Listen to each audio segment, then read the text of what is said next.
Day 63, Saturday, December 31st. Job 20 and 21. Job 21 to 29 NKJV. Then Zophar the Naamathite answered and said, Therefore my anxious thoughts make me answer, because of the turmoil within me. I have heard the rebuke that reproaches me, and the spirit of my understanding causes me to answer. Do you not know this of old, since man was placed on earth, that the triumphing of the wicked is short, and the joy of the hypocrite is but for a moment? Though his haughtiness mounts up to the heavens, and his head reaches to the clouds, yet he will perish forever like his own refuse. Those who have seen him will say, Where is he?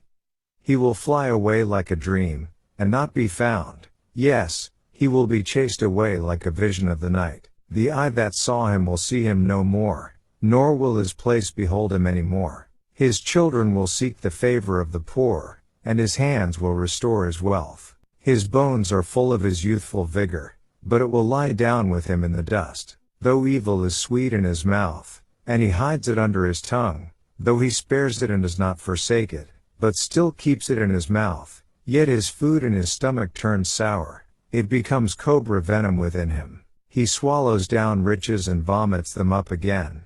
God casts them out of his belly. He will suck the poison of cobras. The viper's tongue will slay him. He will not see the streams, the rivers flowing with honey and cream. He will restore that for which he labored, and will not swallow it down. From the proceeds of business he will get no enjoyment.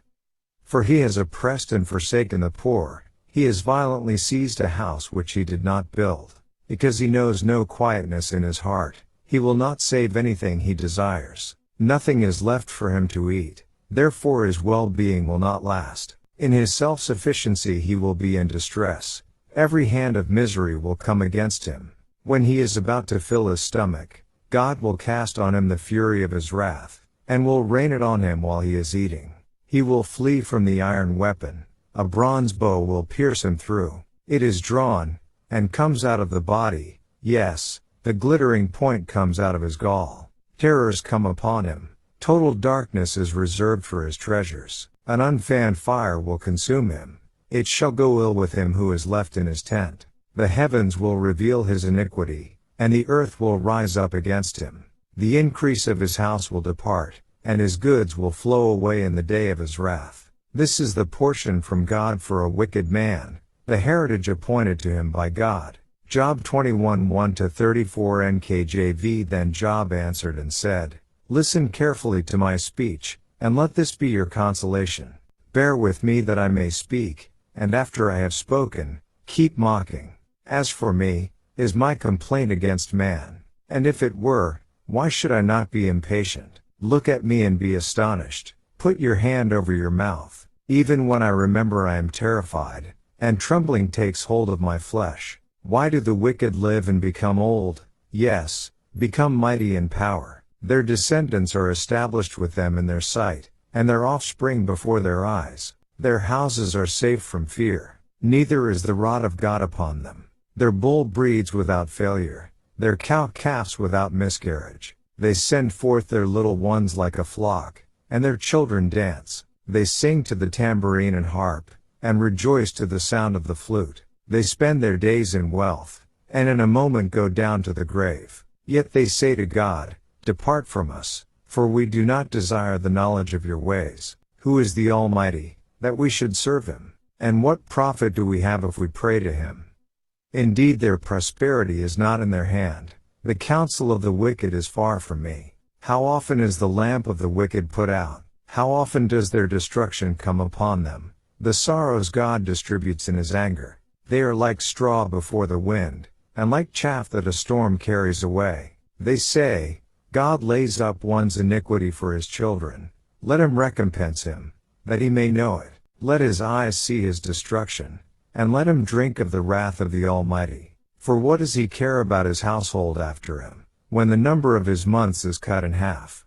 Can anyone teach God knowledge, since he judges those on high? One dies in his full strength, being wholly at ease and secure. His pails are full of milk, and the marrow of his bones is moist. Another man dies in the bitterness of his soul, never having eaten with pleasure. They lie down alike in the dust, and worms cover them.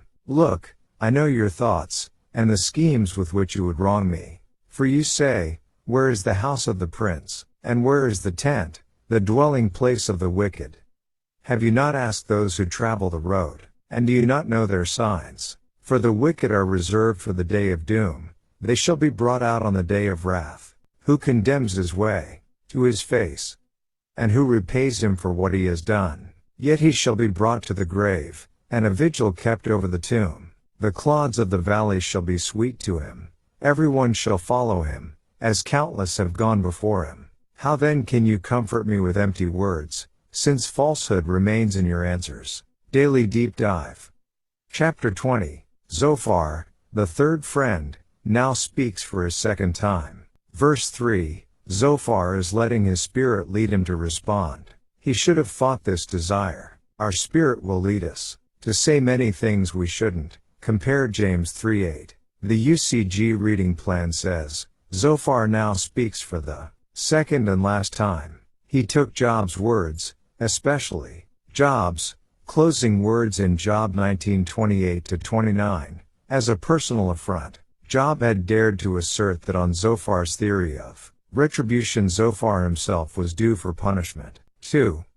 Zophar, such could only happen to the wicked. Zophar was the most emotional of the three, and he was not about to let Job's rebuke go unanswered, though in chapter 19 Job had earnestly pled for a withdrawal of their charges. Here, he had nothing new to say to Job but said it with passion. The speech is full of terrifying imagery. Expositor's Bible Commentary, note on verses 1-3. Indeed, Zophar's speech is utterly scathing. Where Job had asked the earth to not cover his blood and stated that he had a witness in heaven, Job 16:18-19, Zophar says that the earth would rise up against the wicked, meaning Job, and that heaven would reveal his sin. In fact, Zophar said that the wicked person would perish forever like his own dung, verse 7, which is buried in the earth. It is staggering to witness the steeply escalating excoriation and threatening warnings in the speeches of Job's friends, as he scrapes at his painful boils and struggles in agony to understand what is happening to him, crying out to his friends ever more fervently for caring pity and comfort. They instead hammer and bludgeon him worse than before. End. Chapter 21. We conclude our week's reading plan and the end of the second cycle of the book of Job with Job's response to Zophar. We will end with the UCG reading plan. Job makes another attempt to answer his friends but believes they will just keep mocking him as they have been, verses 1-3. He responds to their notion that the wicked always get what they deserve in this life in short order with observations of just the opposite, that they usually seem to live out their lives pretty comfortably. In verse 19, he anticipates a response of, well, at least their children will pay for what they've done. But how, he asks, would that be justice when the wicked themselves are left unaffected, when they won't even know what their children are experiencing because they'll be dead? Verses 19-21.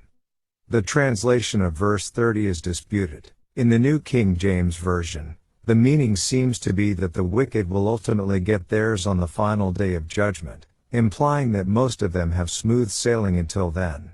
Yet other versions render this as the wicked being kept from any present day of judgment, being brought out and escape from current calamity. In verse 22, Job seems to admit that he is not worthy or capable of instructing God on what is righteous and just, but he just has to question what God is thinking here. It is a hard matter, and Job thinks his friends are ridiculous for thinking they have it all figured out, especially when he is here shredding their arguments, showing their answers to be empty and false. Verse 34. In actuality, their arguments bore a kernel of truth. The apparently idyllic life of the wicked is often an outward facade. Sin does carry consequences in the here and now. Automatic penalties for faithlessness and disobedience are often at work in the lives of the wicked, denying them true happiness and fulfillment. However, Job's friends were completely mistaken in thinking that sinful living would result in almost immediate direct retribution from God. They also denied the obvious fact that the wicked did not live in constant terror and agony. And further, They were completely wrong in their assumption that those who faithfully serve God never experience terror and agony except when they stumble and sin. End.